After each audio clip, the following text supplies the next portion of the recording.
There is something in you that is not thinking. It is here, right now, underneath the noise of the mind, beneath the commentary and the worry and the plans and the regrets. It does not announce itself. It has no opinion about the past and no anxiety about the future. It simply is, present, still, awake. You have felt it before.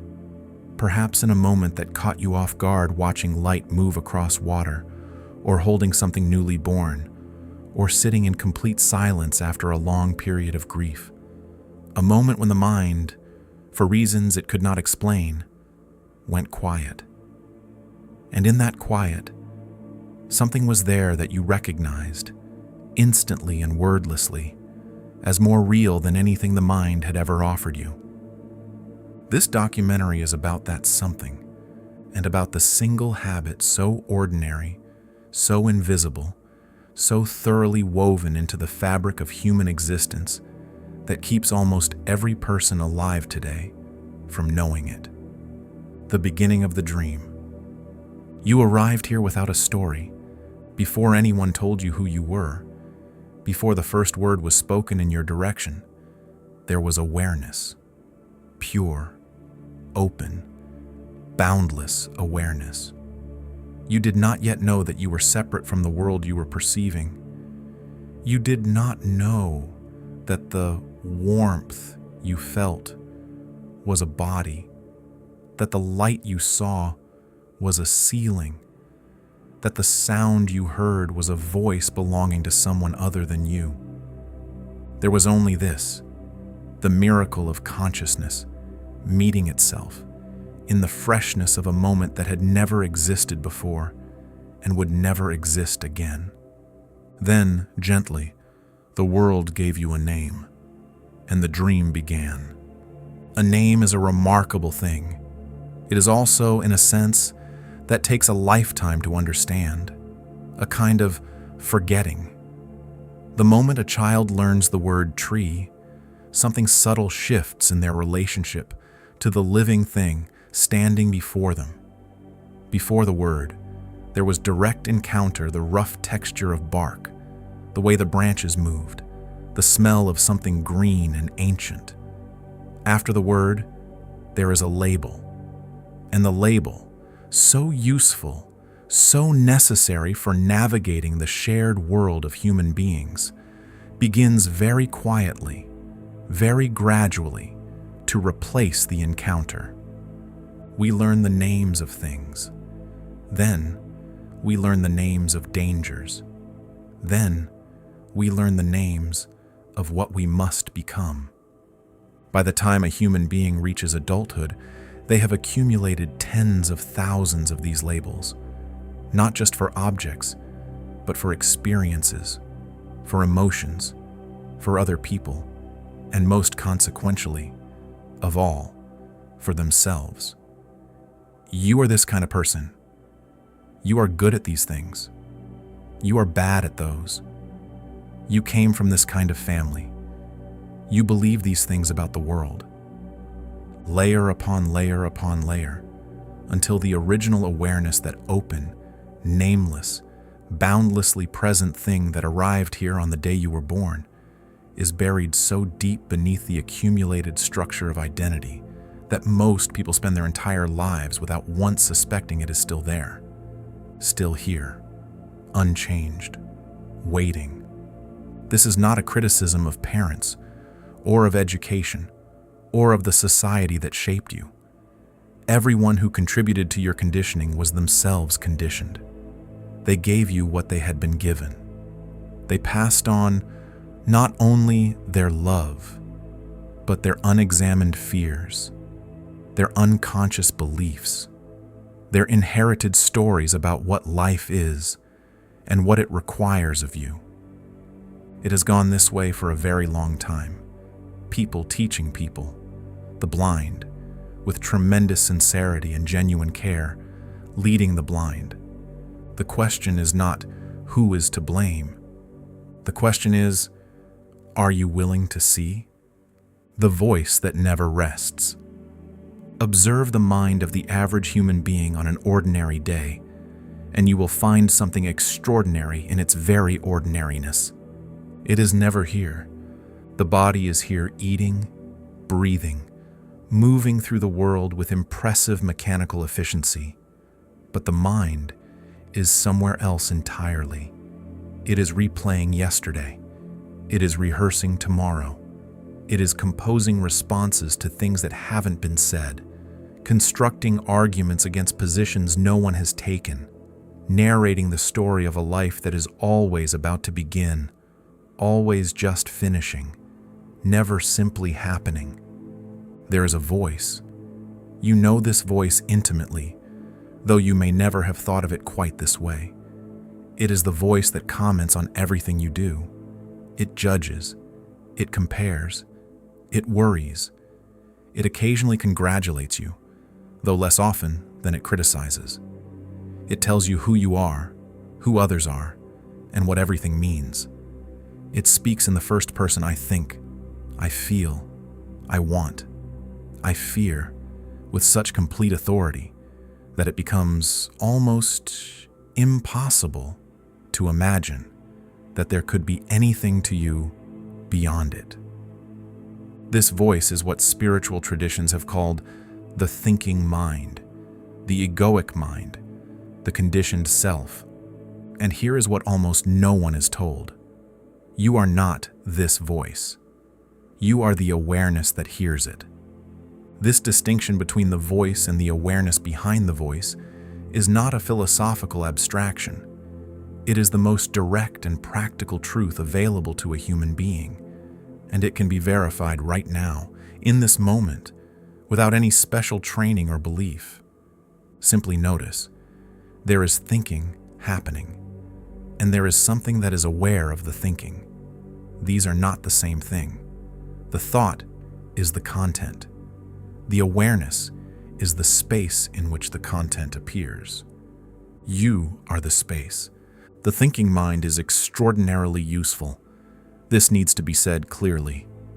The capacity for abstract thought, for planning, for language, for the rich interior life of imagination and reflection. These are among the most remarkable features of human consciousness. They are not the problem. The problem is identification.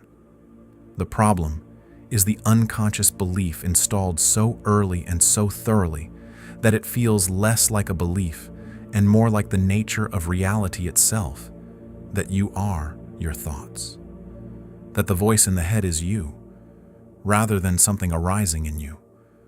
When you believe you are your thoughts, you are entirely at their mercy.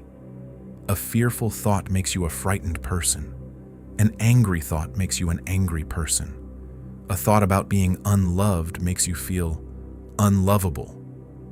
And because the mind is largely repetitive, returning again and again to the same themes, the same worries, the same self-definitions, you find yourself living the same inner life, year after year, regardless of how dramatically the outer circumstances change. This is what it means to be asleep while believing yourself to be awake. And the deepest, most pervasive form of this sleep, the habit beneath all other habits, the one that feeds the whole structure of unconscious living, is simply this: thinking compulsively, continuously, without pause, without awareness that it is happening, without ever stepping back to ask, who is doing this? And is this serving me? We have a word for what we call people who talk to themselves openly, in public, lost in an invisible conversation. We consider it a sign of disturbance. And yet every human being on this earth is engaged in precisely that same activity, every moment of every day, inside the silence of their own skull. The only difference is that no one else can see. Some of us are so identified with the inner voice that we have never once, in our entire lives, experienced a moment of genuine mental silence. We do not know that silence is possible. We do not know that we are not the voice. We have never met the awareness behind it. This is the nature of the habit, and this is why it matters more than any other. The guardian and its shadow. To understand the mind we have inherited, we must understand the world it was shaped by. For the vast majority of human history, the survival of the individual depended on a set of mental capacities that we would today recognize as anxiety, the ability to anticipate danger, to remember what had caused pain before and avoid it in the future, to scan the environment ceaselessly for threat, to treat the unfamiliar as suspicious until proven otherwise. These were not pathologies. They were the very edge of survival. The human being who did not worry enough did not live long enough to pass on their genes.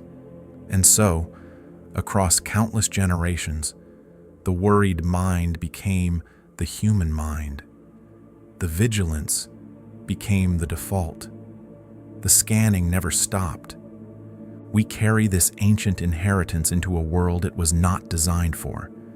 The ego, the voice in the head, the self-concept, the accumulated structure of I and me and mine was, at its origin, a survival mechanism of extraordinary elegance. It kept the organism alive. It made the body tense and focused in the presence of real danger. It generated the social anxiety that kept early humans bound to their communities, because exclusion from the group, in that world, truly did mean death. But we no longer live in that world, and the ego does not know this. Face the unfamiliar. The ego labels it dangerous and counsels retreat. When you lie awake at 3 a.m, the ego is performing its ancient function, scanning for threats, preparing the body for a danger that exists nowhere except in thought. This is not a malfunction. This is the system working exactly as designed. The tragedy is simply that it was designed for a world that no longer exists, running in a world it cannot understand, in a body that suffers every time it fires. Left unexamined, the ego grows. It becomes more elaborate, more defended, more desperately committed to its own continuity. It constructs an identity out of preferences and positions, out of the story of your life, and all the ways it has been unfair. It becomes the inner critic, the inner judge, the inner voice that tells you with great authority and no actual wisdom who you are and what you deserve. The remarkable thing, and this is something that can only be seen from a place of genuine stillness, is that the ego is not your enemy. Resistance to the ego only strengthens it. What dissolves it is something far simpler, far more radical. Seeing it clearly. When you observe the ego's activity with a quality of alert, non-judgmental awareness, when you watch the fear arise and recognize it as a conditioned response rather than the truth about reality, when you hear the voice criticize and know it as thought rather than as fact, something begins to loosen. Not through effort, not through fighting, simply through the light of consciousness falling on what had previously operated in the dark. This is the beginning of freedom, the language of feeling. There is another dimension of the inner life that the thinking mind has made unnecessarily complicated. We call it emotion. We have created, across centuries of psychology and philosophy and ordinary human conversation, an elaborate taxonomy of feeling guilt, shame, jealousy, grief, longing, joy, resentment, love. We have written entire libraries trying to classify and explain what happens in the body when the heart is moved. And in doing so, we have often missed the extraordinary simplicity of what emotions actually are. Emotions are not your punishment. They are. When you feel the particular heaviness of anxiety, of dread, of the contracted quality that accompanies fearful thinking, your inner compass is pointing at something, not at the truth of what the mind is saying. at the fact that what the mind is saying is not aligned with the deeper truth of what you are. Pain, in this sense, is always pointing inward, not at the person who spoke unkindly, not at the circumstance that unfolded badly, but at a belief held somewhere inside you, often so old you have forgotten when you first adopted it, that is simply not true. When you imagine something genuinely good, when you act from a place of real kindness, or create something true, or simply sit in the quiet of the present moment without needing it to be different, a different quality of feeling arises. An openness, a rightness, something the mind cannot manufacture and the ego cannot fake. This is your deepest nature, signaling that it has been touched. We were not taught to read this instrument. So, when pain arrived, we did what unconscious human beings have always done. We located it outside ourselves. We found someone to blame. We constructed stories about who had wronged us and why. And we lived in those stories, sometimes for years, sometimes for entire lifetimes. This is not a moral failing. It is the natural result of a mind that has never been introduced to its own nature. A person who has never learned that they hold the instrument of their own peace and that it requires no one else's cooperation to play it. But once you see it, once you genuinely understand that the quality of your inner life is not determined by what happens to you, but by the degree of awareness you bring to what happens to you, something shifts. Not dramatically, not all at once, but irreversibly. You cannot unsee what has been seen. The return. The path back to yourself does not require you to go anywhere. This is the most disorienting thing about it. For a mind that has spent its entire existence believing that fulfillment lies somewhere other than here, that when the circumstances finally align, when the relationship works out, when the career succeeds, when the body is healthy and the bank account is sufficient, then you will be able to relax into the present moment. But the present moment is not a reward for a life well managed. It is the only place where life actually exists. The past is memory real in its effects, but not here. The future is imagination important to consider, but not here. Right now, in this actual moment, there is only this: breath, sensation, awareness, the extraordinary and utterly ordinary fact of being conscious. Everything else is thought. To unlearn what was falsely learned is not to become empty. It is to become present. The process is not complicated, though it requires something that our culture has made very difficult: stillness, the willingness to stop, to be with what is, to turn the attention just for a moment from the relentless movement of the thinking mind to the quiet aliveness that underlies it. You do not have to sit on a mountain for years. You do not have to adopt a belief system or follow a teacher or achieve a particular state. You only have to notice, in this moment, that there is awareness here, that something is watching, that beneath the noise of the mind, there is a silence that is not empty, but full of a quality of presence that is, if you stay with it even briefly, unmistakably, recognizably, yourself. And then there is this, the dissolution of the self-concern that keeps us locked inside the story of our own lives. When you are genuinely in service of another person, not performing service, not using kindness as a strategy for feeling good about yourself, but truly, simply, meeting another human being in their need, the thinking mind has no role to play. The inner narrator goes quiet. The defended boundaries of the ego become briefly, beautifully permeable. In those moments, you are not thinking about yourself. And in not thinking about yourself, you become, paradoxically, more fully yourself than the ego's ceaseless maintenance of identity has ever managed to make you. This is not a metaphor. It is a direct experience available to anyone who tries it with genuine attention. The habit that imprisons you is not one you chose. It was installed before you knew there was a choice. The compulsive movement of the mind into past and future, the identification with the voice in the head, the unexamined belief that you are the story you tell about yourself. These were given to you by a world that did not know any better.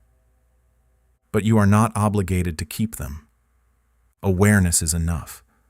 Not the aggressive awareness of someone trying to fix themselves, trying to overcome their mind through force of will, but the gentle, consistent, spacious awareness of someone who has understood what they are.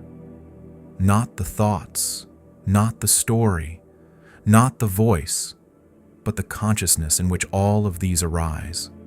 The sky, not the weather. The ocean, not the wave. You will drift. The mind will reassert itself as minds do, as they are designed to do. You will find yourself, again and again, somewhere other than here, somewhere in a past that is gone, or a future that does not yet exist. And in that moment, the moment you notice you have drifted, something remarkable will happen. You will return, not because you forced yourself back, not because you succeeded in defeating the mind, but because the noticing is itself the return. The awareness of having been lost is the same awareness that finds the way home. And each time it happens, each time you drift and return, the gap between the drifting grows a little wider. The stillness beneath the noise becomes a little more familiar. The self that is not a story becomes a little more available. This is not enlightenment. This is not transformation as something that happens once, dramatically, and changes everything. This is simply, and it is everything, the slow, patient, daily practice of coming back to what you are.